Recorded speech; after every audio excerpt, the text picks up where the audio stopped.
এই দর্শক, আসসালামু আলাইকুম। তো গল্পতে যাওয়ার আগে আপনাদের কাছে একটা অনুরোধ, আপনারা যারা যারা চ্যানেলের নতুন তারা অবশ্যই চ্যানেলটিকে সাবস্ক্রাইব করে দেবেন। আর আপনারা কে কোন জেলা থেকে গল্পটি শুনছেন তা অবশ্যই নিচে কমেন্ট করে জানাবেন। তো চলুন গল্পে চলে যাই।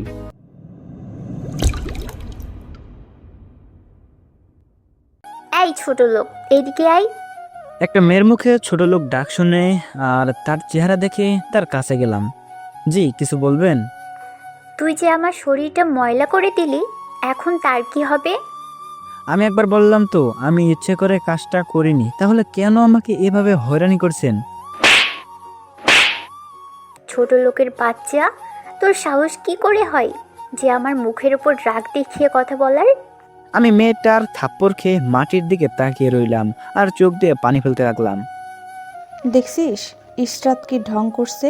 একটা থাপ্পড় খেদে কেঁদে দিয়েছে। নেকা কান্না করার জায়গা পাস না, তাই না? তুই জানিস আমি কে? আমি চুপ। আমি হলাম এই কলেজের প্রিন্সিপালের মেয়ে। আর আর কোনো দিন আমাদের সাথে বেয়াদবি করলে তোকে টিসি দিয়ে বের করে দিব। প্লিজ আমাকে বের করবেন না। আমার মায়ের খুব শখ ছিল আমি যাতে এই কলেজটায় পড়ি। ছোট লোকের আবার শখ? তুই যে আমার শরীরটা ময়লা করেছিস, তার কি হবে? আমি আন্তরিকভাবে দুঃখিত, আমি দেখে কাজটা করি নাই। শুধু সরি বললে হবে না, তুই ক্যাম্পাসের সবার সামনে আমার কাছে মাপ চাইবি। আমি চুপ। ইতিমধ্যে ইসরাত অনেক স্টুডেন্ট জড়ো করে ফেলছে। কিরে ইশরাত, কি বললো? শুনতে পাস নাই? পা ধরে মাপ চাবি এখন। আমি জানি যে ওদের অর্থ অনেক বেশি, আর আমার মায়ের স্বপ্ন এই কলেজে যাতে আমি পড়ি। যদি আমি ইসরাতের পা না ধরি তাহলে হয়তো আমি আমার মায়ের শখটা পূরণ করতে পারবো না। তাই আমি সবার সামনে হাঁটু গেড়ে বসে চোখের পানি পড়ার সাথে ইসরাতের কাছে মাপ চাইতে লাগলাম। আমাকে মাফ করে দেন, আমার ভুল হয়ে গেছে। পুরো ক্যাম্পাসে ছেলে মেয়েদের মুখে হাসি আর জোকারের পাত্র হয়েছে আমি। কিরে ইশরাত, ওকে মাপ করে দে, বেচারা মাপ চেয়েছে তো। যা, তোকে মাফ করে দিলাম। এই বলে সে আমার বুকে লাথি মেরে চলে গেল, আর আমি লুটিয়ে পড়ি শত শত স্টুডেন্টের পায়ের কাছে। আমি মাটি থেকে উঠে চোখটা মুছে নিজের বাসস্থান এর দিকে রওনা দিলাম। আপনারা হয়তো ভাবছেন যে কেন ইসরাত আমার সাথে এমন করছে, তাই না? তাহলে শুনুন সম্পূর্ণ ঘটনা।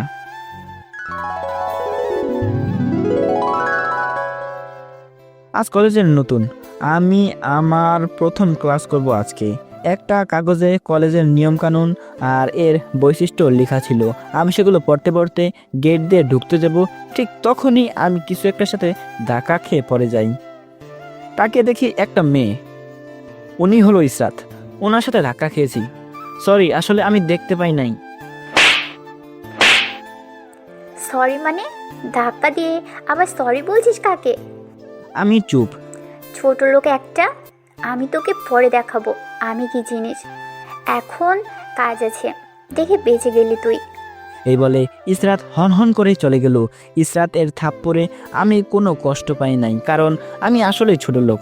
আমার গায়ের ড্রেস ছিল ময়লা, তাই ও বুঝেছে যে আমি গরিব, যাকে সমাজ ছোট লোক নামে আখ্যায়িত করেছে। এই হলো ইসরাতের সাথে আমার ঘটনা। এইদিকে আমি চলে এলাম বস্তিতে, কারণ আমার বাবা মা নেই, থাকে একটা বস্তিতে। আমার নাম ইমন। জন্মের কয়েক মাস পর বাবা মা মারা যায়। আবার যখন আমি ইন্টারে পড়ি তখন আমার মা মারা যায়, হয়ে যায় আমি এতিম। নানা কষ্ট এর সাথে যুদ্ধ করে আমাকে বেঁচে থাকতে হয়।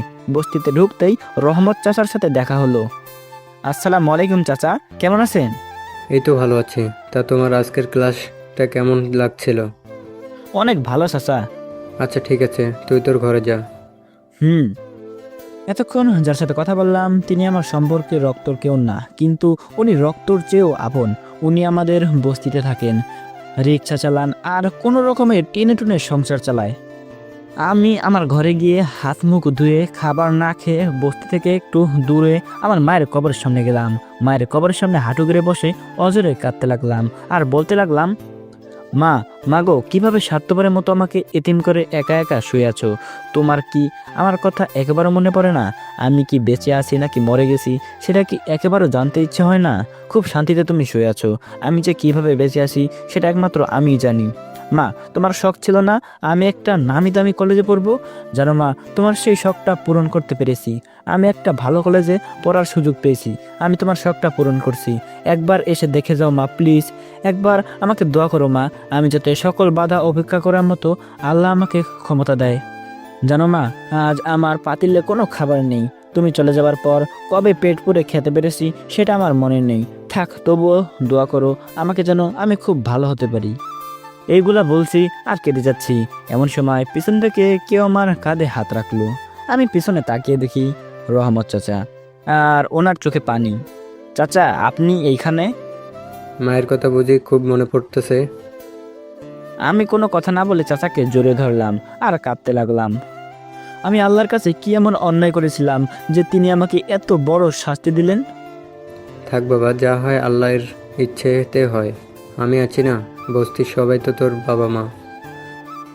আমার কপালে বাবা মায়ের আদর জোটেনি, তাই তোমরাই আমার সব। এগুলা বলছি আর চাচাকে জোরে ধরে কান্না করতে লাগলাম। চাচাও কান্না করতে লাগলো। এই গাধা, চোখের পানি মুছে ফেল। আজকে মনে হয় কিছুই খাস নাই। না, খেয়েছি তো। তোর চোখ বলে দিচ্ছে তুই এখনো কিছু খাস নাই। আমি চুপ। চল আমাদের সাথে, আজকে খাবি। না না চাচা, আজকে না। না, তোকে আজকেই যেতে হবে। চাচা আমাকে জোর করে তার ঘরে নিয়ে গেল, আর সবাই মিলে খাবার খাচ্ছে, আর তা থেকে আমাকে কিছু খেতে দিল। আমিও বেশি না খেয়ে পেট ভরার কথা বলে চলে আসলাম। ঘরে এসে কিছুক্ষণ পড়তে লাগলাম। কিছুক্ষণ পর বস্তির এক লোক খবর দিল যে একটা কাজ করে দিতে হবে, তার বিনিময়ে কিছু পয়সা হবে। আমি আর দেরি না করে কাজের জন্য ছুটে গেলাম। সেখানে গিয়ে ভারী ভারী মালামাল উপরে তুলতে লাগলাম। কাজ করতে করতে রাত হয়ে গেছে। কাজ শেষ করার পর তারা 500 টাকা দিল। টাকাটা পেয়ে এত খুশি হলাম যে মনে হয় আকাশের চাঁদটা হাতে নেমে এসেছে। বস্তিতে এসে ঘরে ঢুকে ফ্রেশ হয়ে খাবার খেতে লাগলাম। খাবারগুলো কিনে আনলাম টাকা দিয়ে। খাওয়ার পর বই নিয়ে পড়তে বসলাম। পড়তে পড়তে গভীর রাত হয়ে গেছে, তাই পড়া শেষ করে দ্রুত ঘুমিয়ে গেলাম। পরের দিন কোনো মতে একটা জামা পরে কলেজের উদ্দেশ্যে রওনা দিলাম। গেট দিয়ে ঢোকার সময় পিছন থেকে একটা ছেলে ডাক দিল। আমি তাকিয়ে দেখি একটা ছেলে আমার দিকে আসছে। আপনি কি আমাকে ডাকছেন? তোমাকেই ডাকছি। বলুন, কি বলবেন আপনি? চলো ওইদিকে গিয়ে বসি, তারপর না হয় বলা যাবে। ওকে, তাহলে চলুন। আমি আর ছেলেটা এক জায়গায় গিয়ে বসলাম। আচ্ছা, কাল দেখলাম নুসরাত আপনাকে নানাভাবে অপমান করছে, কিন্তু কেন? আমি যে গরিব, আমি যে ছোট লোক, তাই করেছে। গরিব হয়েছে তো কি হয়েছে, তুমিও তো মানুষ। আচ্ছা, তোমার পরিবার সম্পর্কে কিছু বলবে আমাকে? কিন্তু আমি তো আপনাকে চিনি না। আমি তোমার সাথে এক ক্লাসে ক্লাস করি, হয়তো তুমি খেয়াল করো না। হয়তো। বলবা তোমার পরিবার সম্পর্কে? আমার পরিবার বলতে শুধু একটা বস্তি আছে, আর কিছুই নেই। মানে? শুনতে চান আমার জীবনের সুখগুলো? চাই। তাহলে শুনুন। ছেলেটিকে সব বলে দিলাম। ছেলেটি আমার কথা শুনে তার চোখ দিয়ে পানি পড়তে লাগলো। কি হলো, আপনার চোখে পানি কেন? না, এমনি। তুমি এত কষ্ট করে পড়াশোনা করো কিভাবে? সবই আমার নিয়তি। তো আজ থেকে আমি তোমার, তুমি কি আমাকে ফ্রেন্ড বানাবে?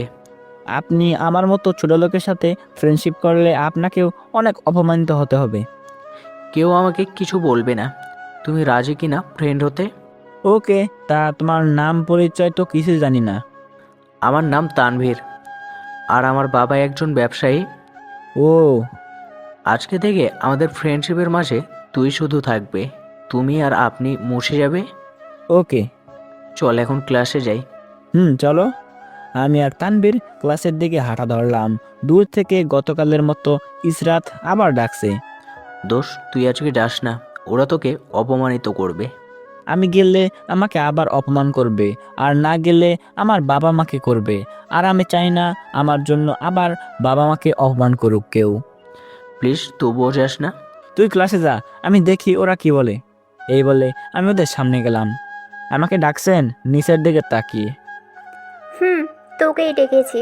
এতক্ষণ লাগলো কেন আসতে? সরি, বুঝতে পারি নাই। হয়েছে হয়েছে, আর বলতে হবে না। আমি চুপ।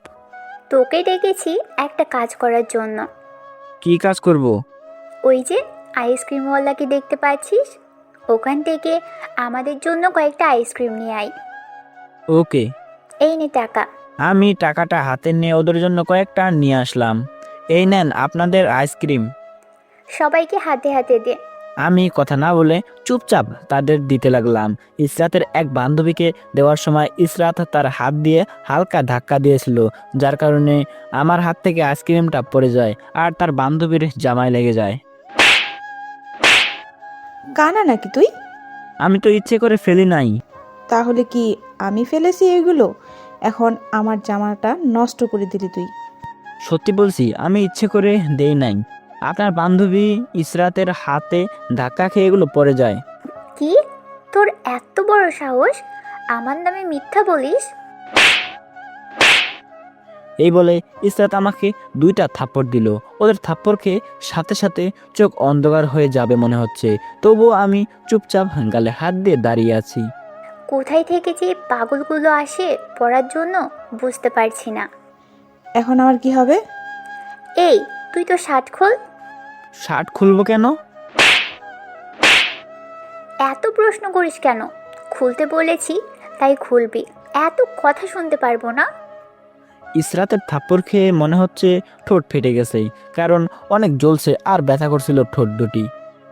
আমি আমার শার্ট খুললাম। গতকালকের মতো আজকেও সবার ওই হাসির পাত্র আমি হলাম। সবাই আমার দিকে তাকিয়ে তাকিয়ে হাসছে। আমি শার্ট খুলে দাঁড়িয়ে আছি। কি রে, দাঁড়িয়ে আছিস কেন? ও জামাটা পরিষ্কার করে দে। না না, আমি পরিষ্কার করতে পারবো। ও আমার শরীরে হাত লাগালে আমার শরীরটা ময়লা হয়ে যাবে আবার। সেটাও ঠিক। আজকে যে ভুলগুলো করেছিস সেইগুলো যাতে আর না করিস সেই দিকে নজর রাখবি। নিচের দিকে তাকিয়ে আছি। শার্টটা গায়ে দে আর এখান থেকে এখন যা। আমি শার্টটা গায়ে দিয়ে ক্লাসে আসলাম। দেখি তানভীর আমার জন্য জায়গা রেখেছে। কিরে, আমাকে রেখে চলে এলি যে? কি করব দাঁড়িয়ে দাঁড়িয়ে? তোর অপমানগুলো দেখবো। কেন? সবাই দেখতে পারে, তুইও দেখবি। কে? তোর গালে এগুলো কিসের দাগ? আর তোর ঠোঁটটা কাটলো কিভাবে? তা আর নাই বা প্রকাশ করলাম। আচ্ছা বাদ দে ওইসব কথা। একটু পর ইসরাত আর তার ফ্রেন্ডরা আসলো। আমি আর তানভীর চুপচাপ রইলাম। এই, তোরা জানিস ছোট লোকেদের নাকি শখ থাকে? ইসরাত এইসব আমাকে শুনিয়ে শুনিয়ে বলতে লাগলো, আর তাদের ফ্রেন্ডরাও তার উত্তর দিতে লাগলো। কেন, তারা ছোট লোক হলেই কি হয়েছে? তাদের শখ থাকতেই পারে। ঠিক বলেছিস। সেটাকে বলে ছেঁড়া চুলে খোফা বাঁধা। এইসব ছোট লোকদের দেখলে খুব মেজাজ গরম হয়ে যায়। আরে ছোট লোকরা তো আমাদের দোয়ার মাধ্যমেই চলে। ঠিক বলেছিস। আমরা যদি ওদের দয়া না করি তাহলে ওরা যে না খেয়ে মরবে। ইসরাত আর ওর ফ্রেন্ডদের কথা শুনে মেজাজ খুব খারাপ হতে লাগলো, তবুও মেজাজটা ঠান্ডায় পরিণত করলাম। একটা কথারও প্রতিবাদ করলাম না, কারণ প্রতিবাদ করার মতো ক্ষমতা আমার নেই। তাই মুখ গুজে সব সহ্য করতে লাগলাম। একটু পর স্যার ক্লাসে এসে ক্লাস করাতে লাগলো। এইভাবে সবগুলো ক্লাস শেষ করে আমি আর তানভীর বাড়িতে ফিরছি। দোষ, এই টাকাগুলো তোর কাছে রাখ। তোর টাকা আমি নিতে যাব কেন? এত প্রশ্ন করিস কেন? তোকে নিতে বলছি তাই নিবি। গরিব বলে দয়া করছিস তাই তো? একটা থাপ্পড় দিব এই কথা বললে। তোকে ফ্রেন্ড হিসাবে দিলাম। কিন্তু আমি তো নিতে পারবো না। না, তোকে নিতেই হবে। আর যদি আজকে টাকা না নিস তাহলে আমাদের ফ্রেন্ডশিপ এখানেই শেষ। কিন্তু দোস্ত, আর কোনো কিন্তু নেই। এখন টাকাটা নে, আমাকে এবার বাড়ি যেতে হবে। আমি তানভীরের কাছ থেকে টাকাটা নিলাম। আচ্ছা আমি যাই, কাল আবার দেখা হবে। Okay bye. তানভীর চলে গেল। আমি একটা হোটেল থেকে কিছু ভালো মন্দ খাবার কিনে আনলাম। অনেকদিন যাবৎ ভালো মন্দ খাই না, তাই আজকে শখ করে আনলাম। ঘরে এসে ফ্রেশ হয়ে রহমত চাচাকে ডাক দিলাম। কি রে, ডাক দিলি কেন? চাচা চলো, আজকে তুমি আমার সাথে খাবে। তুই খাবার পেলি কই? একটা ফ্রেন্ড টাকা দিয়েছিল, তাই সেই টাকা দিয়ে খাবার নিয়ে আসলাম। না তুই খা, আমি পরে খাবো। আরে চলো তো। চাচাকে জোর করে ঘরে নিয়ে বসিয়ে দিলাম। তারপর দুজনে মিলে খাবারগুলো খেতে লাগলাম। চাচা, একটা কথা বলার ছিল। বল, কি বলবি? তুমি আমার পড়াশোনার দায়িত্ব নিয়েছো। তোমার ইনকাম দিয়ে ঠিকমতো তোমার সংসার চলে না, তার সাথে তুমি আমারটাও চালাও। তাই বলি কি, আমাকে একটা রিক্সার ব্যবস্থা করে দিবে? দূর পাগল, আগে তুই পড়াশোনা শেষ কর, আমি তো এখনো মরে যাই নাই। ধুর, কি বলো এইসব? তুই আগে পড়াশোনা কর, তারপর এইসব নিয়ে ভাবা যাবে। কিন্তু চাচা, তোমার তো কষ্ট হচ্ছে। আমি কি তোকে বলেছি যে আমার কষ্ট হচ্ছে? তুই এত চিন্তা করস কেন? আমি ঠিক আছি। চাচার সাথে একসাথে খাবার খেলাম। খাবার খাওয়ার পর বই নিয়ে পড়তে লাগলাম, আর পড়ার ফাঁকে ফাঁকে মানুষদের কাজ করে দিচ্ছি। এতে তারা খুশি মনে কিছু টাকা দেয়, এতে দিয়ে আমার ভালোই দিনকাল কেটে যায়। এইভাবে আমার দিনটা কেটে গেল। আজকে মায়ের কবরের সামনে যেতে পারলাম না, কাজ আর পড়াশোনার জন্য। এইভাবে সারা দিন কেটে গেল। রাতে শার্ট আর প্যান্টটা ধুয়ে দিলাম, কারণ আমার 2টা শার্ট আর 2টা প্যান্ট আছে। সকালে উঠে ফ্রেশ হয়ে কোনো রকম নাস্তা করে শার্ট পরে কলেজের উদ্দেশ্যে রওনা দিলাম। তানবীরের সাথে দেখা হয়ে গেল। এই নে টাকাটা তোর জন্য। কি এইখানে? খুলে দেখ। আমি ওর হাত থেকে প্যাকেটটা নিয়ে খুলে দেখি একটা মোবাইল। তুই আমার জন্য মোবাইল এনেছিস কেন? হয়তো হাতটা খালি খালি লাগে, তাই এটা তোর জন্য নিয়ে এলাম। কি দরকার ছিল এইগুলো আনার? তোকে রাখতে বলছি, তুই রাখবি। ওকে। আমি আর তানভীর ক্লাসের দিকে হাঁটা ধরলাম। প্রতিদিনকার মতো ইসরাতের চোখ এড়াই নাই আমি। সে আমাকে ডাকতে লাগলো। চল, আজকে আমি যাব তোর সাথে। না, তুই গেলে তোকে অপমান করবে, তুই থাক।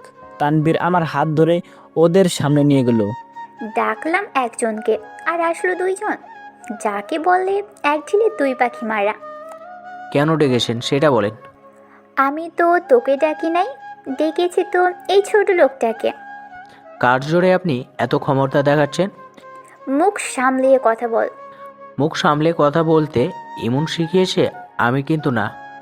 তোর এত বড় সাহস যে তুই আমার মুখের উপর কথা বলিস? তুই জানিস আমি কে? প্রিন্সিপালের মেয়ে হয়ে এত ভাব কিসের? যিনি প্রিন্সিপাল তার কোনো অহংকার নেই, আর যে মেয়ে তার শরীর ভরা কারেন্ট। তুই এত বড় কথা বললি আমাকে? ইসরাত যেই তানভীরকে থাপ্পড় দিতে যাবে, তানভীর তখনই ওর হাত ধরে ফেলে। আপনার ভাগ্য ভালো যে আমি হিজড়াদের ওপর হাত তুলি না, তাই তো আপনি বেঁচে গেলেন। কি ইশরাত, ঝিজরা? আমি তোকে পরে দেখে নিব। আমাকে তো এখনো চিনেন নাই, তাই এভাবে কথা বলছেন। কে তুই? আমার পরিচয় না হয়ে পরেই জানবেন। আশা করি ইমনকে অপমান করবেন না। আমি এতক্ষণ ওদের কথাগুলো শুনছিলাম, তাই এইবার আমি কিছু না বললে খারাপ কিছু হয়ে যাবে। তানভীর, তুই ক্লাসে যা তো। ক্লাসে যাব মানে? মানে এইখানে না দাঁড়িয়ে ক্লাসে যা। তুই চল আমার সাথে। আসছি, তুই যা। কিন্তু কোনো কিন্তু না, তোকে যেতে বলছি, তাই তুই যা। তানভীর আর কিছু না বলে চলে গেল। দেখুন, আমি তানভীরের হয়ে আপনার কাছে মাপ চাচ্ছি। ও হয়তো রাগের বশে কিছু বলে ফেলছে, আপনারা কিছু মনে করবেন না। সব তোর জন্য হয়েছে। তোকে আজকে আমি বের করে দেব কলেজ থেকে। প্লিজ আমাকে বের করবেন না, আমি আপনার দাস হয়ে থাকবো, তবু আমাকে বের করবেন না। ইসরাতের পা ধরে কথাগুলো বললাম। ইসরাত আমাকে উঠিয়ে। তোর সাহস কি করে হয় আমাকে টাচ করার? আমি চুপ। আজকে যে আমি কি করব সেটা আমি নিজেও জানি না। প্লিজ মাফ করে দিন। যা এখান থেকে, ছোট লোক একটা। আমাকে আর কিছু বলতে না দিয়ে ইসরাত চলে গেল। আমি আর তানভীর ক্লাসে এসে ক্লাস করতে লাগলাম। ক্লাসে সবাই আছে কিন্তু ইসরাত নেই। এই ব্যাপারটা খেয়াল করেও তানভীরকে কিছু বললাম না। কিছুক্ষণ পর প্রিন্সিপাল স্যার এর পিএস ক্লাসে আসলো। তোমাদের এইখানে তানভীরকে? পিএ এর কথা শুনে তানভীর উঠে দাঁড়ালো আর বলল, আমার নাম তানভীর, কি হয়েছে? প্রিন্সিপাল স্যার আপনাকে ডাকছে। ওকে চলুন। পিএ এর সাথে তানভীর প্রিন্সিপাল স্যারের রুমে হাঁটা ধরলো। এদিকে ক্লাসের ছেলেমেয়েরা বলাবলি করছে যে যাদের একবার প্রিন্সিপাল স্যার ডাকে তাকে নাকি একেবারের জন্য বহিষ্কার করে দেওয়া হয়। এই কথাগুলো শুনে আমার প্রাণ যেন বের হয়ে যাচ্ছে। তানভীরের জন্য খুব খারাপ লাগছে, আজ আমার জন্য বেচারার এই অবস্থা। অন্যদিকে স্যার আসবো? এসো। তানভীর প্রিন্সিপালের রুমে ঢুকে দেখে ইসরাত এক কোণে দাঁড়িয়ে আছে। তানভীরের বুঝতে কষ্ট হলো না যে এইগুলো ইসরাতের চক্রান্ত। বাবা, এই ছেলেটা আমার সাথে খুব বাজে ব্যবহার করেছিল আর আমাকে টিজ করেছিল। প্রিন্সিপাল স্যার আমার দিকে মুখ তুলে তাকাতেই চমকে উঠলেন। আরে আশা, তুমি? আপনি তো আমাকে ডেকে পাঠিয়েছেন। ইশরাত বলল যে তুমি নাকি ওকে টিস করছো। স্যার, আমি আপনার সব প্রশ্নের উত্তর পরে দেব। আগে আপনাকে কয়েকটা প্রশ্ন করব, যদি অনুমতি দেন। ওকে, করতে পারো। স্যার, আপনার মেয়ে ইশরাত যতগুলো ছেলের নামে বিচার দিয়েছিল সবার নামে টিচ করার অপরাধ উল্লেখ করা, তাই না? হ্যাঁ তাই তো। স্যার, আপনি চোখ থাকতেই অন্ধ হয়ে গেলেন। মানে কি বলতে চাইছো তুমি? স্যার, আমি বলতে চাই যে আপনি এই কলেজের প্রিন্সিপাল, আর এই যে পড়ার স্বপ্ন নিয়ে এখানে ছেলেই আসে, সবার আর্থিক অবস্থা এক থাকে না। কেউ খুব বড় লোক থাকে, আবার কেউ খুব অহংকারী বেয়াদব থাকে, আবার কেউ খুব গরিব থাকে যাদের আপনার মেয়ে নাম দিয়েছে ছোট লোক। যখন এরা পড়াশোনার জন্য আসে তখনই আপনার মেয়ে তাদের ফলো করে আর তাদের ব্যাকগ্রাউন্ড নিয়ে আজে বাজে মন্তব্য করে আর তাদের সাথে বাজে ব্যবহার করে। যদি তারা প্রতিবাদ করে তাহলে বলে কলেজ থেকে নাকি বের করে দিবে। কি রে ইশরাত, আসাদ যা বলছে সেগুলো কি সত্য? আসাদকে এইখানে? ও হচ্ছে এই কলেজের প্রতিষ্ঠাতাদের মধ্যে একজন প্রতিষ্ঠাতার ছেলে। ইসরাত চুপ। ওকে আসাদ, জানি না ইশরাত তোমার নামে কি মন্তব্য করেছে, তুমি এখন ক্লাসে যাও, ব্যাপারটা আমি দেখছি। যদি আপনার মেয়ে আরেকবার কারোর সাথে খারাপ ব্যবহার করে, আশা করি আপনার মনটাকে শক্ত করে টিসি এর ব্যাপারটা সাইন করে দিবেন। এই বলে তানভীর চলে এলো, আর এইদিকে ক্লাসে আমার টেনশনে পাগল হয়ে যাওয়ার মতো অবস্থা।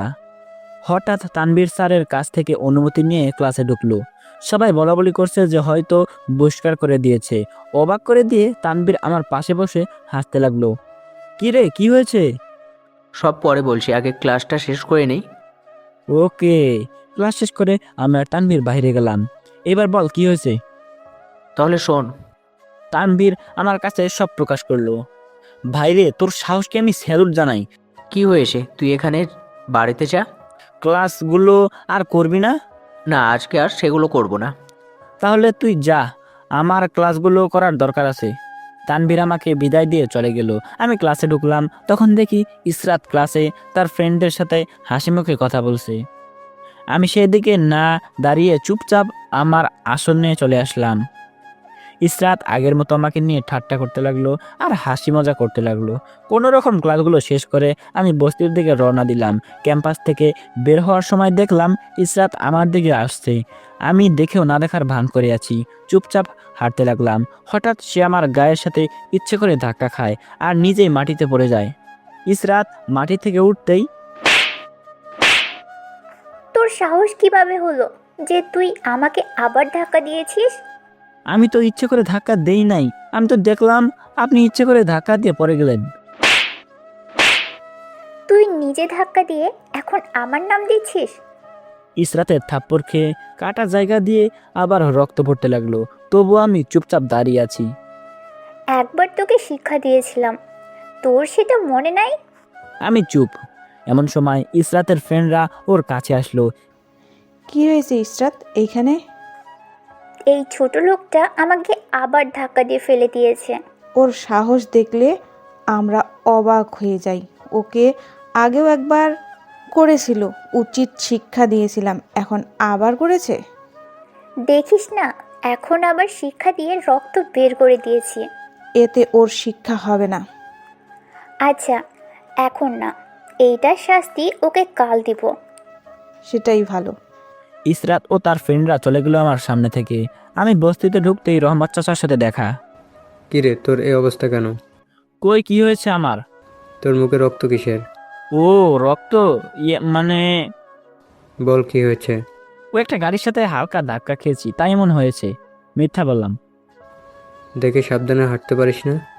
অনেকখানি কেটে গেছে। ওকে, আমি ঠিক আছি। তুমি এখন কই যাচ্ছ? আর কই যাব, রিক্সা নিয়ে বের হবো। ওকে, তুমি যাও। আমি আমার ঘরে এসে ফ্রেশ হয়ে খাবার খেতে গিয়েও পারলাম না, কারণ কাটা জায়গায় জ্বলছে। তাই না খেয়ে শুয়ে রইলাম আর তানভীরের দেওয়ার মোবাইলটা টিপতে লাগলাম। হঠাৎ তানভীর কল দিল। হ্যালো, কে বলছেন? এই, আমি তানভীর বলছি। কিরে, তুই কি মোবাইলের ভিতরে সিম কার্ড দিয়েছিলি নাকি? কেন, তুই দেখোস নাই? মাত্রই দেখলাম। কি করস এখন? শুয়ে আছি, আর কি করব? খাবার খেয়েছিস? মাত্র খেলাম। মিথ্যা বললাম। ওকে ভাই, পরে কথা বলবো। মাত্র কল দিলি, আবার কেটে দিবি? তোর খবর নেওয়ার জন্য কল দিয়েছি। কিছু বলবি তুই? না, কি বলবো। Okay bye. বাই। কল কেটে দিয়ে একটু ঘুমানোর চেষ্টা করলাম। পেটের ক্ষুধার জ্বালায় ঘুম আসছে না, তাই উঠে ব্যথাকে উপেক্ষা করে কিছু খাবার খেয়ে নিলাম, খেয়ে ঘুমিয়ে গেলাম। বিকেলে ঘুম থেকে উঠে অজু করে মায়ের কবরের সামনে গিয়ে কবরটা জিয়ারত করে আসলাম। কিরে, কবর জিয়ারত করছিলি বুঝি? হুম। তোর মায়ের দোয়া আর আমাদের ভালোবাসা তোর সাথে সবসময় ছিল, আর আছে, আর থাকবে। আজকে রিক্সা নিয়ে বের হলে না? গিয়েছিলাম, হঠাৎ করে শরীরটা খারাপ লাগছিল, তাই আজকে আর চালাবো না। কেন, কি হয়েছে তোমার? মাথাটা ঘুরছিল। এখন ঠিক আছে তো?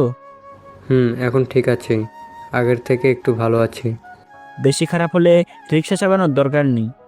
একটু পর রাত হইয়া যাইব, তুই এখন ঘরে গিয়া পড়তে বস। ঘরে এসে পড়ার সময় একজন বলে গেল একজনের বাসা পাল্টাচ্ছে, সেখানে কিছু লেবার লাগবে।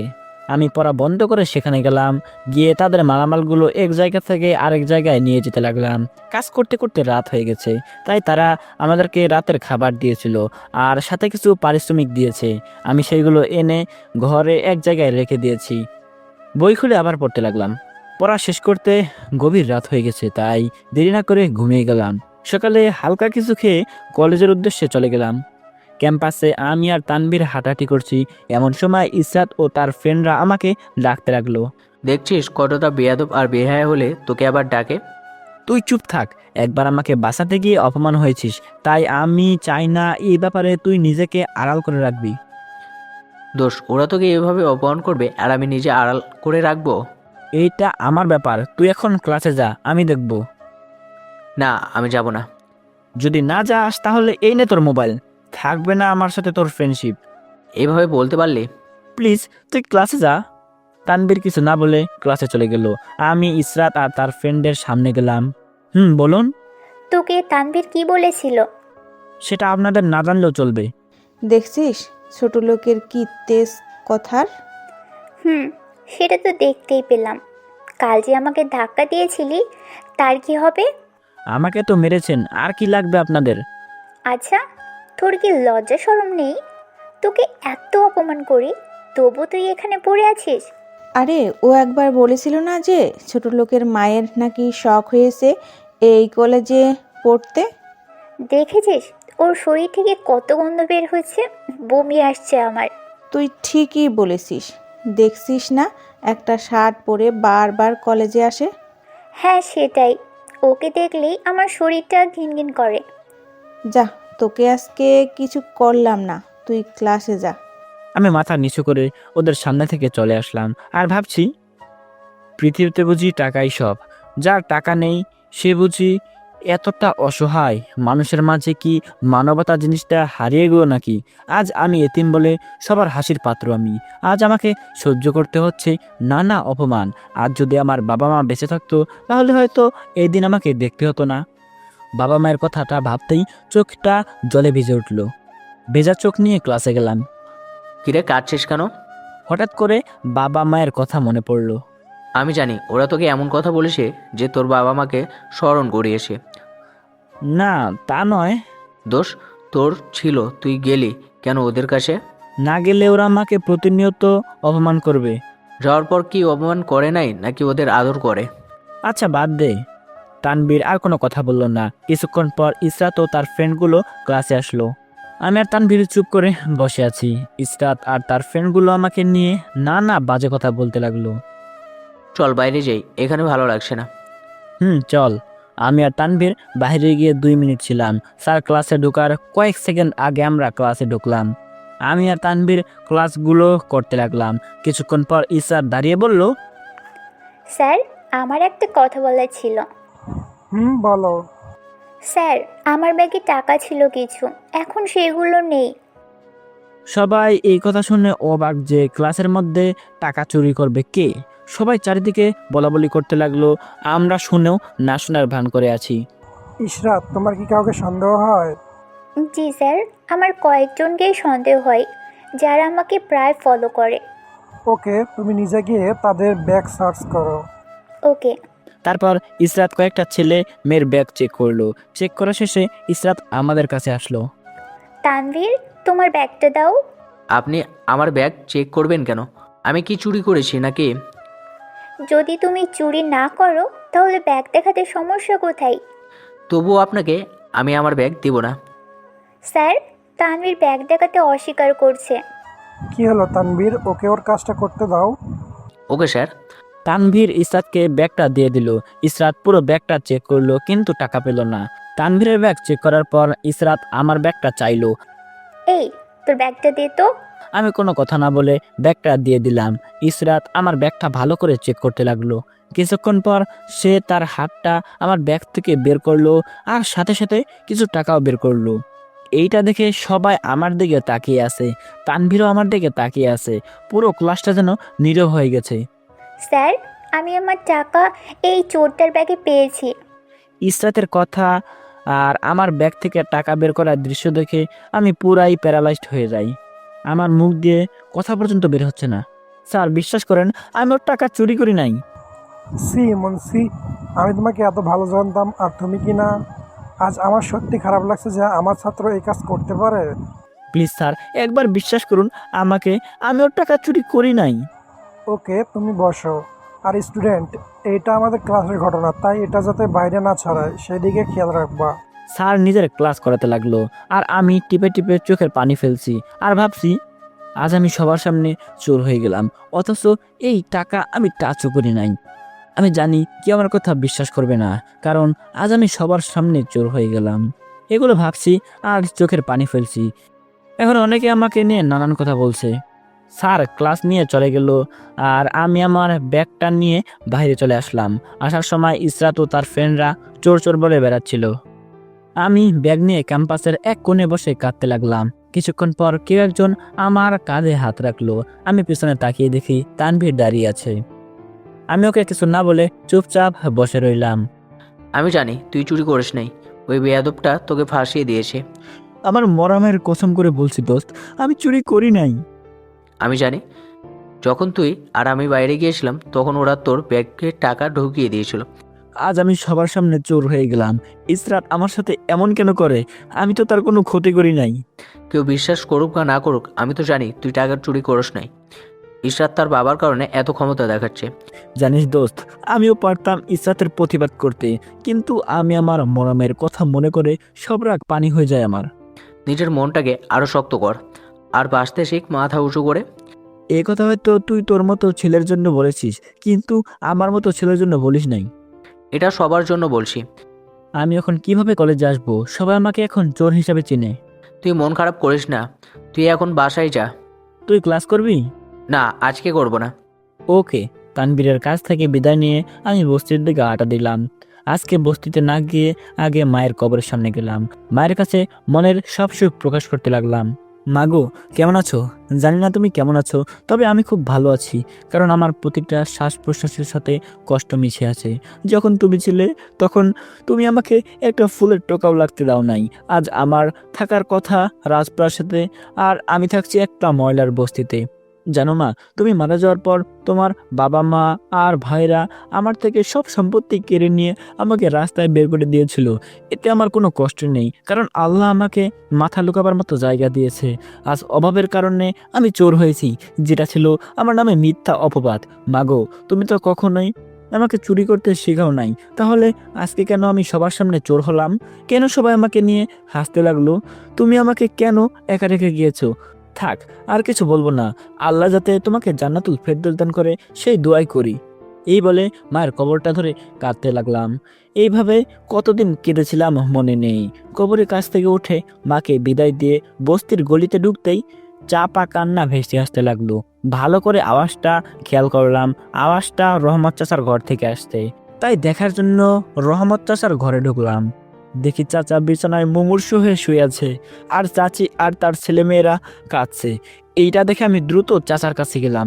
চাচার অবস্থা দেখে আমার আরও চোখ দিয়ে পানি পড়তে লাগলো। চাচার কি হয়েছে? চাচিকে জিজ্ঞাসা করলাম। আমি চাচার শরীরটা ধরে চমকে উঠলাম। চাচার শরীরটা জ্বরে পুড়ে যাচ্ছিল। চাচাকে একটা হাসপাতালে নিতে হবে।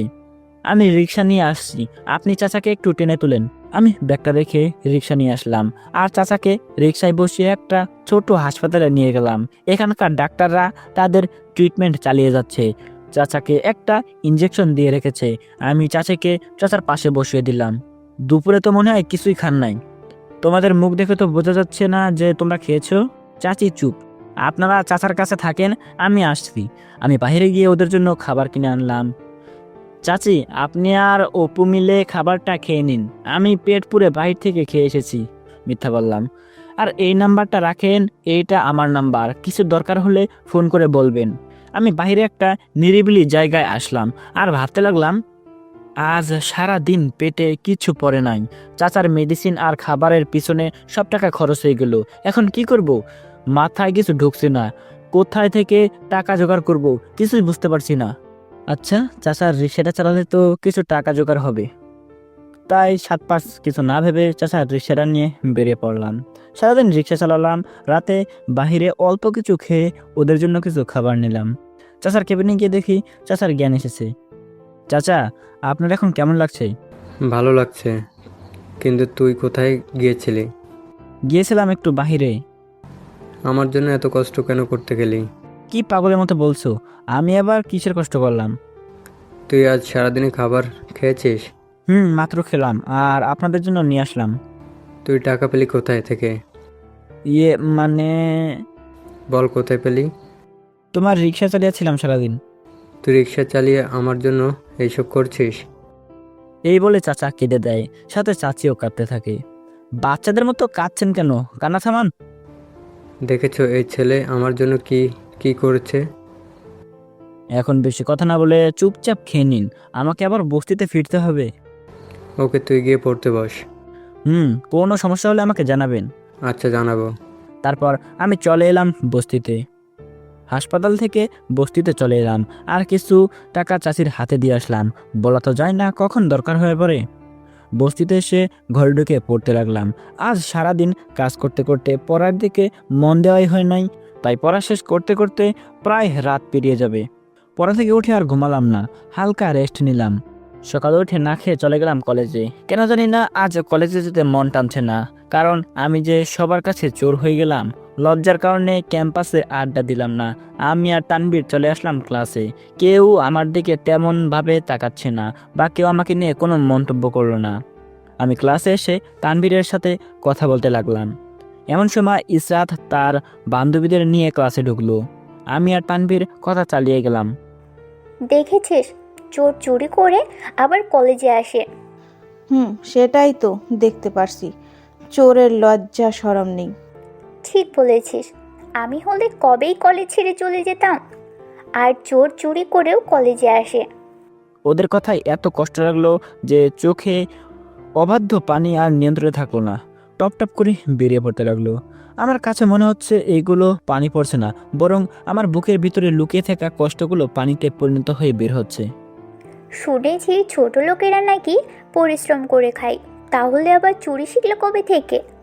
যখন তারা কোনো কাজ পায় না তখন কিভাবে চুরি করবে আবার কিভাবে ছিনতাই করবে সেটা নিয়ে ভাবতে থাকে।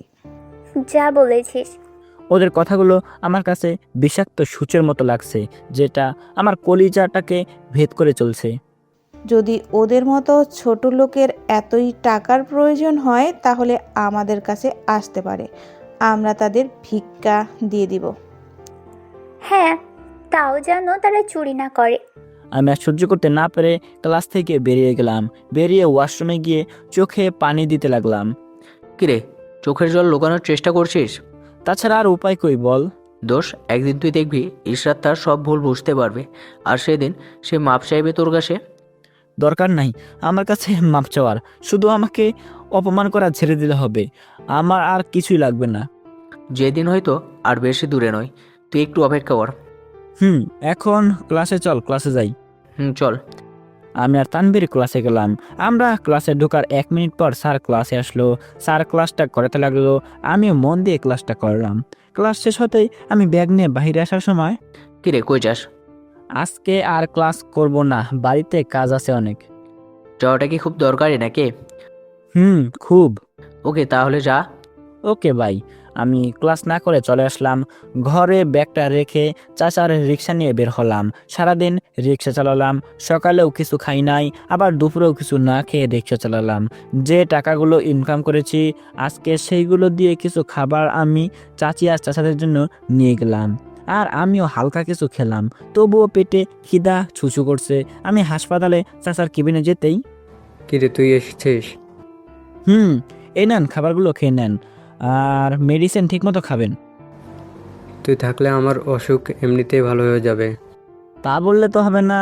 আর চাচি এই নেন, কাল যদি চাচাকে বাড়ি নিয়ে যেতে পারি তাহলে টাকাগুলো লাগবে। আমার কাছে রাখার কি দরকার, তোর কাছেই থাক বরং। এ বলে আমি চাচির হাতে কিছু টাকা দিলাম। না না, আমার কাছে থাকলে খরচ হয়ে যাবে, তার চেয়ে ভালো আপনি রাখেন। চাচি আর কথা না বলে টাকাটা রেখে দিল। তোর বুঝি খুব কষ্ট হচ্ছে, তাই না? না, আমার কোনো কষ্ট হচ্ছে না, আপনাদের দোয়া থাকলে আমার কোনো কষ্ট হবে না। আমাদের দোয়া তোর সাথে সারা জীবন আছে বাবা। তোকে দোয়া করি আল্লাহ যাতে তোকে অনেক বড় করে। আচ্ছা চাচা, আমি যাই, কাল আবার আসবো। ওকে, তুই যা এখন। সময় মতো মেডিসিনগুলো খেয়ে নেবেন কিন্তু। আচ্ছা। আমি আর না দাঁড়িয়ে বস্তিতে চলে গেলাম। ঘরে ঢুকে শার্টটা ধুয়ে দিলাম, সাথে ফ্রেশ হয়ে বই নিয়ে পড়তে লাগলাম। সকালে উঠে কলেজে গেলাম না, কারণ আজকে চাচার রিলিজ দিবে, তাই ওইখানে আমার থাকা আবশ্যক। তাই আমি কলেজে না গিয়ে হাসপাতালে গেলাম। সেখানে ডাক্তারের সাথে চাচার ব্যাপারে কথা বলে চাচাকে রিকশায় বসিয়ে আমি বস্তিতে নিয়ে এলাম। তারপর চাচাকে ধরে ঘরে নিয়ে এলাম। চাচা, যা যা লাগবে আমাকে বলবেন, আমি যাই রিকশা নিয়ে আসি। তুই আজকে রিক্সা চালাস না, তোকে রিক্সা মানায় না। না মানলেও যে মানতে হবে, কিছু করার নাই। কিন্তু বাবা। আপনি বেশি কথা বলেন, শরীর ভালো না তাই শুয়ে থাকেন, আমি আমার কাজ করে আসছি। চাচা আর কোনো কথা বলে নাই। আমি চাচাকে রেখে রিক্সা নিয়ে বেরিয়ে পড়লাম। দুপুরে কিছু খেয়ে নিলাম, খাওয়ার পর আবার রিক্সা চালাতে লাগলাম। রিক্সা চালিয়ে আসলাম রাতে। এসে দেখি চাচার ঘরে তানভীর বসে আছে। ওকে দেখে আমি খুব অবাক হয়েছি। কি রে, তুই এইখানে? তুই আজকে কলেজে গেলি না, তাই ভাবলাম তোর কোনো বিপদ হলো না তো।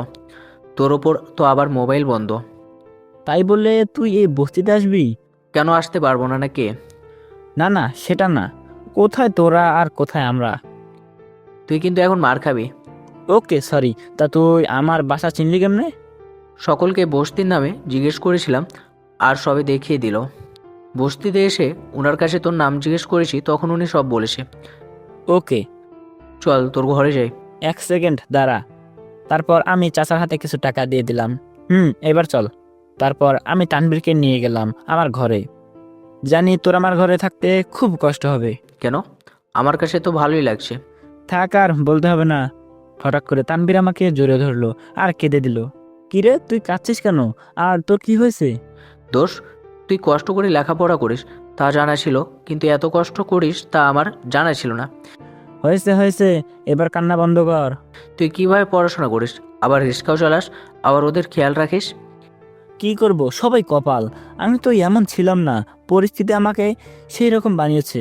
এনে এখানে কিছু টাকা আছে, এগুলো তুই রাখ। দূর পাগল, আগেও একবার দিয়েছিস, এখন দেওয়া লাগবে না। তোকে রাখতে বলছি তাই তুই রাখবি। এই কথা বলে তানভীর টাকাগুলো জোর করে ঢুকিয়ে দেয় আমার পকেটে। এইটা কোনো কাজ করলি তুই? এটাই গাছ। আচ্ছা, আমি তোর জন্য খাবার নিয়ে এসেছি। তুই আবার আমার জন্য খাবার আনতে গেলি কেন? তুই আর আমি একসাথে আজ এক ঘরে এক বস্তিতে খাবো, তাই নিয়ে এসেছি। তুই একটা পাগল। বন্ধুত্বের পাগল। তারপর আমি আর তানভীর একসাথে খাবার খেলাম। দোষ, আমি যাই, নাহলে আমার দেরি হয়ে যাবে। ওকে, সাবধানে যাস। তানভীর চলে গেল। আমি পড়াশোনা নিয়ে ব্যস্ত হয়ে পড়লাম। ব্যস্ততা কেটে উঠতে উঠতে গভীর রাত হয়ে যায়, তাই ঘুমিয়ে পড়লাম। পরের দিন সকালে কলেজে গেলাম। ক্যাম্পাসে দাঁড়ালাম না ইসরাতের ভয়ে, তাই ক্লাসে আমি আর তানভীর চলে আসলাম। মনে মনে যেই ভয়টা পেয়েছি ঠিক সেটাই হলো। ইসরাত আর তার ফ্রেন্ডরা আমাকে অপমান করার জন্য ক্লাসে চলে আসলো, আর আমাকে প্রত্যক্ষভাবে অপমান না করে পরোক্ষভাবে করতে লাগলো। এই, তোরা কি জানিস একটা কথা? আগে আমাদের ক্লাসে ছোট লোক ছিল, এখন একজন রিক্সাওয়ালা আছে। আমি ইসরাতের কথা শুনে অবাক হয়ে গেলাম। এই মেয়ে কিভাবে জানে যে আমি রিক্সা চালাই? না রে, জানতাম না। বল তো, সেই ছেলেটাকে? কে আবার? ওই ছোট লোকটা এখন রিক্সা চালায়। আমাদের কলেজের মান সম্মান সব ডুবিয়েছে, এখন ওর সাথে কথা বলতেই ভালো লাগবে না। রিক্সা চালানোর পর থেকেই ছোট লোকটার গায়ে থেকে বাজে গন্ধ বের হচ্ছে। তুই ঠিক বলেছিস। দেখিস না একটা জামা কয়দিন পরে আসে। আরও কত কি যে দেখতে হবে, আল্লাহ জানে। কলেজে একবার ছোট লোক ভর্তি হয়েছিল, এরপর চোরের রূপ নিয়েছিল আর এখন আবার রিক্সাওয়ালার রূপ নিল। ঠিক বলেছিস, এদের এত অপমান করার পরেও এদের শখ মেটে না। আমি ওদের কথা শুনেও চুপচাপ রয়েছি। ওদের অপমান শুনতে শুনতে অভ্যস্ত হয়ে গেছি, তাই চোখ দিয়ে পানি পড়ছে না। তবে তানভীর রেগে গিয়েছে অনেক। আমি তাকে সান্ত্বনা দিয়ে বসিয়ে রাখলাম। তানভীরকে সান্ত্বনা দিয়ে বসে দিলাম। ভাই আমার মন চাচ্ছে আমি ওদের হাতগুলো ভেঙে দিই। এত রাগ কেন তোর? বলছে আমাকে, তোকে তো আর বলছে না। ভাই তোকে কেউ কিছু বললে আমার খুব কষ্ট হয়, তাই তোর নামে বাজে কথাগুলো আমি সহ্য করতে পারি না। তুই তো বলিসিস যে অপেক্ষা করতে, যে ওরা নাকি ওদের ভুল বুঝতে পারবে, তাহলে তুই রেগে যাচ্ছিস কেন? ওকে। আমি আর কথা বাড়লাম না। স্যার ক্লাসে এসে ক্লাস করাতে লাগলো। ক্লাস শেষ করে আমি চলে আসলাম বস্তিতে। এসে চাচার সাথে খাবার খেয়ে আমি রিক্সা নিয়ে বের হলাম। রিক্সা চালাতে চালাতে হঠাৎ একটা গাড়ির সাথে ধাক্কা খেলাম, আর সাথে সাথে আমি পড়ে যাই, আর রিক্সা কিছুটা ভেঙে যায়। রিক্সার ভাঙা অবস্থা দেখে আমার প্রাণটা কেঁদে উঠল, কারণ আমার এত সামর্থ্য নেই যে রিক্সা মেরামত করব। আমার হাতে পায়ে কিছুটা ছিলে যায়। এমন সময় গাড়ি থেকে একজন লোক নেমে এলো, যাকে দেখে আমি খুব অবাক হয়ে যাই, কারণ তার সাথে আমার আত্মার সম্পর্ক। লোকটা হচ্ছে আমার মামা। মামা আমাকে দেখেই আমার কাছে দৌড়ে আসলো। তোর কিছু হয় নাই তো? না, আমার কিছু হয় নাই। তোর তো অনেক জায়গায় কেটে গেছে, চল মেডিসিন কিনে দেই। না, আমার লাগবে না, আমি ঠিক আছি। আরে চল তো। তারপর মামা আমাকে একটা ফার্মেসিতে নিয়ে গেলেন, কিছু মেডিসিন কিনে দিল, আর আমার হাতটা ব্যান্ডেজ করিয়ে দিল। তোর সাথে আমাদের কিছু কথা ছিল। কিন্তু আমার কোনো কথা নেই তোমাদের সাথে। প্লিজ একবার আমার সাথে চল, প্লিজ। মামা এমনভাবে অনুরোধ করতে লাগলো যে আমি না গিয়ে আর পারলাম না। মামা আমাকে গাড়িতে বসে বাড়িতে নিয়ে গেল, যে বাড়িতে আগে আমি আমার মা বাবা থাকতাম, আজ সেই বাড়িতে মামার পরিবার থাকছে। মামা আজ হঠাৎ করেই সে বাড়িতে নিয়ে গেল। বাড়িটাকে দেখে চোখটা ভিজে উঠলো, তবুও মন কি শক্ত করে বাড়ির ভিতরে গেলাম। আমাকে দেখে নানি খুব খুশি হয়ে গেল। তিনি আমাকে জোরে ধরে কান্না করে দিলেন। আমি কিছুই বললাম না, কিন্তু মনের ভিতরে একটা খটকা রয়ে গেল। আজ হঠাৎ করে তারা কেন এইভাবে ভক্তি দেখাচ্ছে, মাথায় কিছু ঢুকছে না। তারা সবাই আমাকে একটা রুমে নিয়ে গেলেন, যেখানে একজন বয়স্ক লোক শুয়েছিলেন। আমি ভালো করে তাকিয়ে দেখি তিনি আর কেউ নয়, বরং আমার নানা। বাবা দেখো, ইমন এসেছে, এই পরিবারের বড় প্রদীপ জ্বলছে।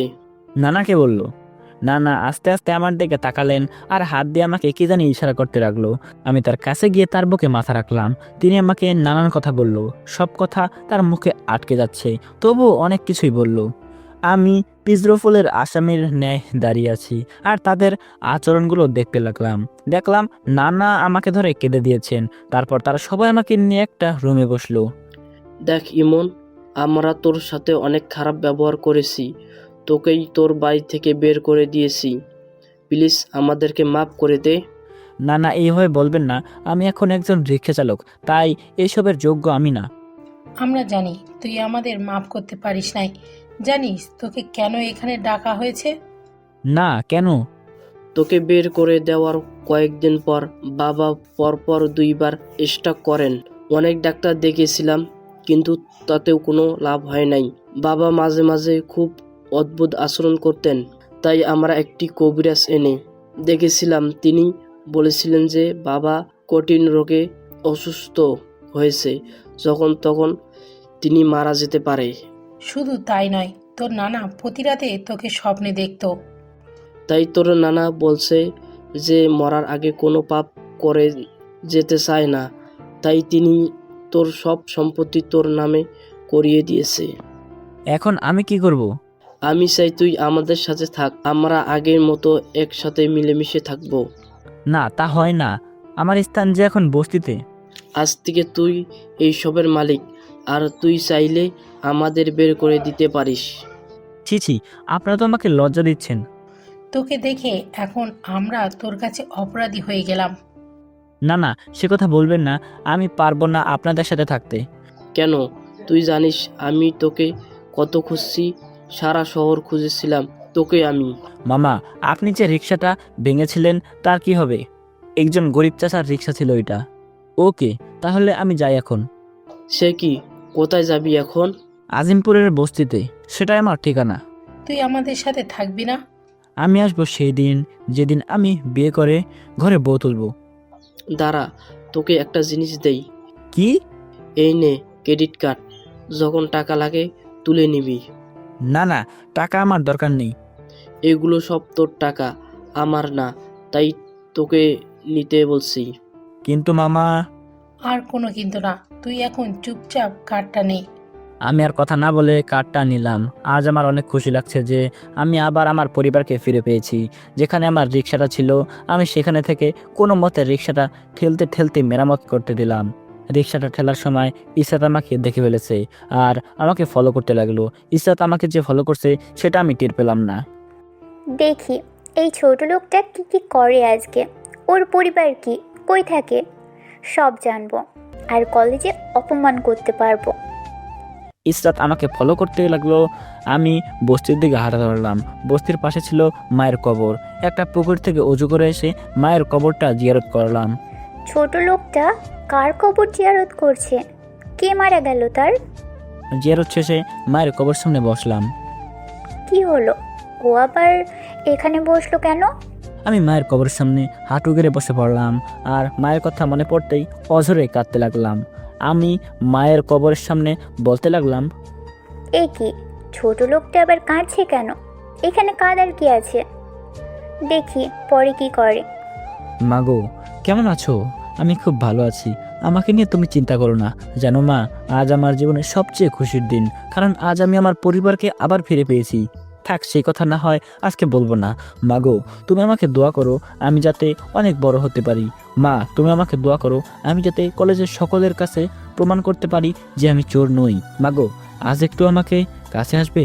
তোমাকে আজ অনেক দিন হলো দেখি না, তোমার আদর পাই না আজকে অনেক দিন। প্লিজ মা, আজকে একটু আমাকে আদর করবে। আমার বুকটা যে ফিরে যাচ্ছে। আমি যে আর মানুষের অপমান অবহেলা সহ্য করতে পারছি না। অনেকে আমার জন্য তোমাদের গালিগালাজ করছে। মা এর জন্য আমাকে মাফ করে দাও, মাফ করে দাও, মাফ করে দাও। এইগুলো বলছি আর চিৎকার করে কান্না করতে লাগলাম। এদিকে ইসরাতের চোখ আর শুকনো রইল না, স্রোতের মতো বের হতে লাগলো তার চোখের পানি। আজ ইসরাত নিজেকে বড্ড অপরাধী মনে করছে। এদিকে আমি কবরের সামনে থেকে উঠে বস্তির দিকে ঢুকতেই চাচার সাথে দেখা। কিরে তোর কি হয়েছে? কই কিছু না তো।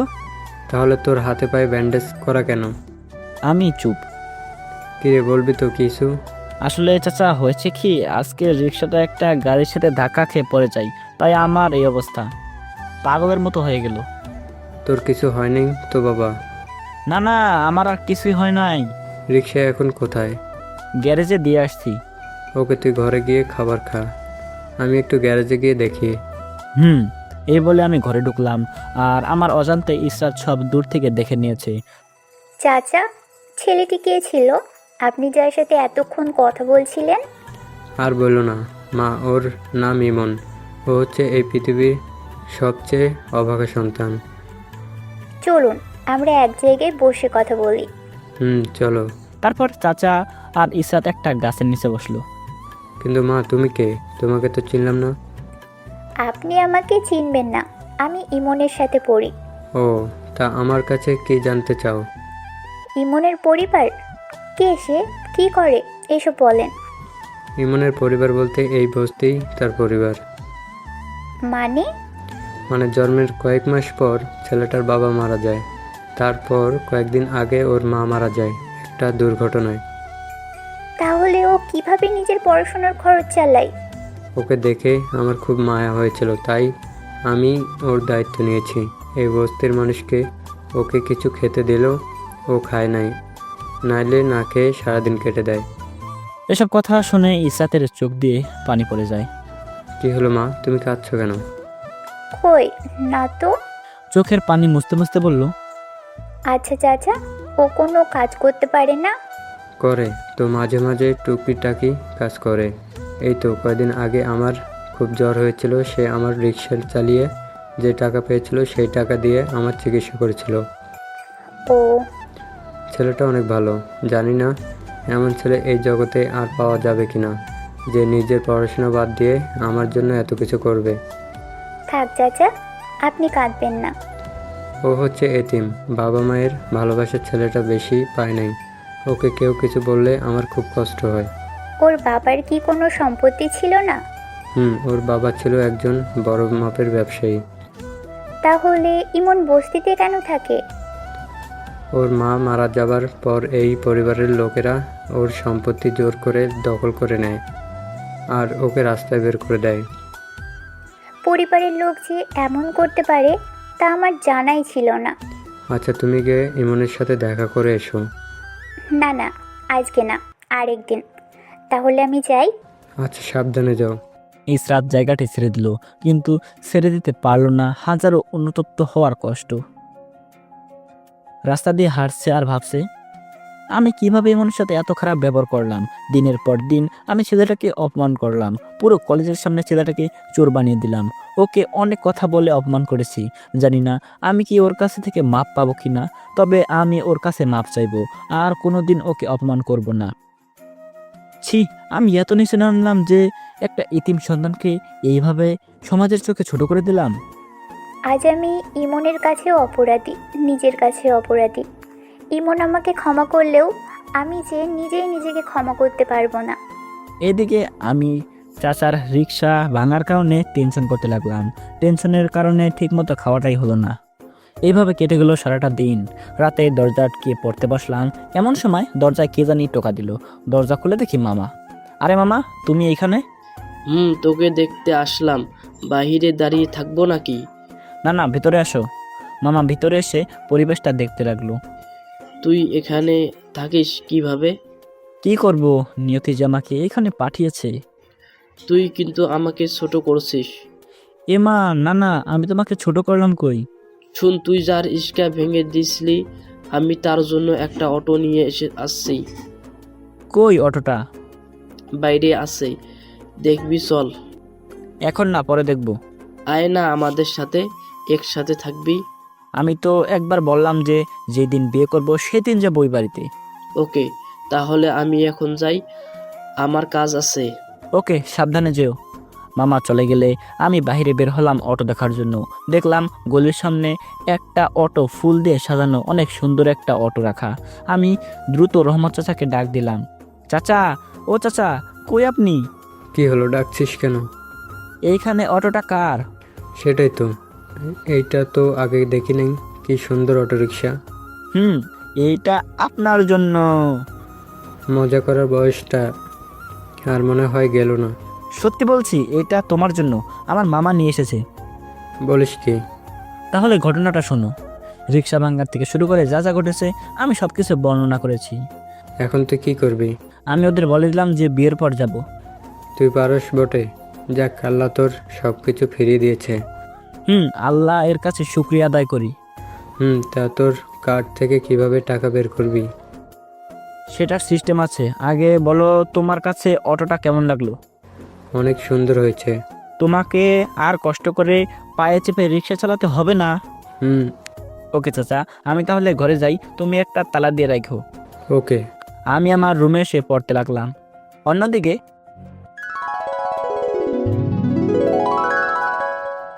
কিরে, খাচ্ছিস না কেন? কখন থেকে দেখছি তুই মন মরা হয়ে আছিস। মা, আজকে খেতে ভালো লাগছে না। সেটাই তো, বাইরের থেকে আসার পর দেখি মেয়েটাকে বিষণ্ণ লাগছে। না, সব ঠিক আছে, আজকে খাবো না, আজকে মনটা ভালো নেই। এই বলে ইসরাত তার ঘরে চলে গেল আর দরজা আটকে কান্না করে দিল। এই ভেবে যে সে একটা ইতিম ছেলের উপর এতদিন অত্যাচার করলো, অথচ ইমনের বাবা মা নেই, তার সাথে পরিবারও নেই। বেচারা ঠিক মতো 3 বেলা খাবার খেতে পারছে না। এইসব ভাবছে আর নিজের ভুলের জন্য কাঁদতে লাগলো। এইদিকে আমি পড়া শেষ করে চাচার সাথে 2 মুঠো ডাল ভাত খেয়ে নিজের ঘরে চলে আসলাম। পরের দিন ক্যাম্পাসে তানবীরের সাথে হাঁটতে লাগলাম। দোস্ত, আমি আমার হারানো সব কিছু ফিরে পেয়েছি। মাকে ফিরে পেয়েছিস? সেটা পেলে তো এই দুনিয়াতে সবচেয়ে খুশি ব্যক্তি হতাম আমি। এখন বল, তুই কি কি ফিরে পেয়েছিস? তাহলে শোন কালকের কাহিনী। তানবীরকে আমি কাল কি কি ঘটেছিল সব বলে দিলাম। বাহ, এটা তো খুব খুশির খবর। ভাইয়া, আপনাকে ইরশাদ আর তার বান্ধবীরা ডাকছে। হঠাৎ একটা মেয়ে এসে কথাটা বলে গেল। চল, আজকে আমি আবার যাব। বলেছিলাম না তুই এই ব্যাপারে কিছুই বলবি না? দেখ, এখন তোর সব হয়েছে, তাই ওরা তোকে অপমান করার যোগ্য না। আচ্ছা, আমি গিয়ে দেখি কি বলে। তুই আজ প্রতিবাদ করবি। দেখি। তানবীরের কাছ থেকে ইসরাতের দিকে হাঁটা ধরলাম। কাছে গিয়ে কিছুটা অন্যরকম খেয়াল করলাম। দেখলাম ইসরাতের মন হয়তো খারাপ। কিরে কিছু বলছিস না কেন? ছোট লোকটা তো এসেছে তোর কাছে। ভেবেছিলাম থাপ্পড়টা আমার গালে পড়েছে, পরে দেখি না, আমার গালে মারেনি, ইসরাত তার বান্ধবীদের গালে মেরেছে। যেটা দেখে সবাই অবাক, সবচেয়ে বেশি অবাক হয়েছে তার বান্ধবী। কিরে তুই আমাকে মারতে পারলি? হ্যাঁ পারলাম। তুই কোন সাহসে ওকে ছোট লোক বলেছিস? আমরা তো ওকে এই নামেই ডেকে এসেছি। আর এই নামে কেউ ডাকবি না। ইসরাতের বান্ধবী আর আমি রীতিমতো অবাক হয়ে দাঁড়িয়ে রইলাম। আজকে ইসরাতের হলো কি, নাকি এটাও তাদের নতুন কোনো চাল? ইসরাত হঠাৎ করে আমার দিকে মায়াবী দৃষ্টিতে তাকালো। আমি চোখটা নামিয়ে ফেলি। এই তোরা ইমনের কাছে মাপ চা এখন। আগে যা করেছিস তার জন্য মাপ চাইবি। কি বলছিস তুই এসব? তোর কথা তো কিছুই বুঝতে পারছি না। থাপ্পড় কি খাবি, নাকি কলেজ থেকে বেরিয়ে যাবি, নাকি মাপ চাইবি? ইসরাতের বান্ধবীরা আমার কাছে মাপ চাইতে লাগলো। আমি ইসরাতের কাণ্ড দেখে হা হয়ে দাঁড়িয়ে রইলাম। ইমন, তুমি ওদের মাফ করে দাও। দিয়েছি। হঠাৎ ইসরাত আমার হাতটা ধরে আরেক জায়গায় নিয়ে গেল। ওর প্রতিটা কাজ আজ আমাকে অবাক করছে। ও আমাকে একটা নিরিবিলি জায়গায় আনলো। ইমন, আমি তোমার সাথে এতদিন অনেক খারাপ ব্যবহার করেছি, তোমাকে অপমান করেছি অনেক। সবার সামনে থাপ্পড় দিয়েছিলাম, পুরো কলেজে তোমাকে চোর বানিয়ে দিয়েছিলাম। প্লিজ তুমি আমাকে মাফ করে দাও। আমি ইসরাতের সাথে কথা বলে এতটাই অবাক হলাম যে আমার মুখ দিয়ে কথা বেরোচ্ছে না, নাকি আমি স্বপ্ন দেখতে লাগলাম। কি হলো, আমাকে কি মাফ করা যায় না? আজকে আপনার কি হয়েছে? আপনার শরীর ঠিক আছে তো? আমি ঠিক আছি। প্লিজ তুমি আমাকে মাফ করে দাও। না না, আপনি আমার কাছে মাপ চাচ্ছেন কেন? আমার কারো প্রতি কোনো রাগ নেই। তুমি রাগ করে এসব বলতেছো? তুমি আজ আমাকে মাফ না করলে আমি সারা জীবন নিজের কাছে অপরাধী হয়ে থাকবো।